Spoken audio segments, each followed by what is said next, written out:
بسم اللہ الرحمن الرحیم۔ السلام علیکم۔ اللہم صلی علی محمد وآل محمد۔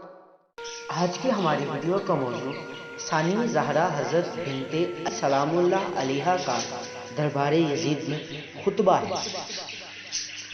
واقعہ کربلا کے بعد زینب بنت علی سلام اللہ علیہا کا کردار بہت اہم ہے۔ واقعہ کربلا کے بعد جناب زینب سلام اللہ علیہا اور ان کے اہل و عیال کو قیدی بنا کر کہیں شہروں سے گزار کر دمشق لے جایا گیا۔ جناب زینب سلام اللہ علیہا نے اس سفر اسیری میں کئی خطبے دیے۔ ان میں سے ایک خطبہ دربار یزید میں تھا۔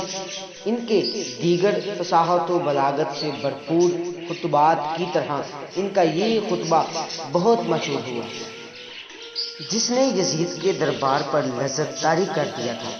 یزید کی محفل میں جب جناب زینب سلام اللہ علیہا کی نظر اپنے بھائی کے خون آلودہ سر پر پڑی تو بنت حیدر کرار نے جو غمناک آواز میں فریاد کی، جس سے دربار میں بیٹھے لوگوں کے دل دہل گئے۔ بی بی زینب سلام اللہ علیہا نے فرمایا، اے حسین، اے محبوب خدا، اے مکہ و منا کے بیٹے، اے فاطمہ زہرا سید النساء عالمین کے بیٹے، اے محمد مصطفیٰ صلی اللہ علیہ وآلہ وسلم کی بیٹی کے بیٹے۔ پھر یہ معروف خطبہ دیا جس سے دشمن حسین کے مقاصد کو خاک میں ملا دیا۔ اللہ عز و جل اپنے عدل و انصاف کے ذریعے تجھے سخت عذاب میں مبتلا کر دے گا، اور یہی بات تیرے برے انجام کے لیے کافی ہے۔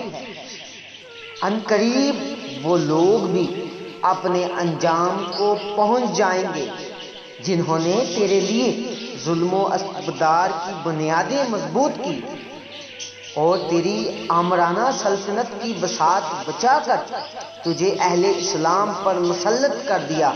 ان لوگوں کو بہت جلد معلوم ہو جائے گا کہ ستمگروں کا انجام برا ہوگا۔ راوی اس واقعے کو نقل کرتے ہوئے کہتا ہے کہ خدا کی قسم، بی بی زینب سلام اللہ علیہا کی آواز سے وہ تمام لوگ رونے لگے جو یزید کے دربار میں بیٹھے ہوئے تھے، اور یزید اس طرح خاموش بیٹھا ہوا تھا جس طرح اس کو سانپ سونگھ گیا ہو۔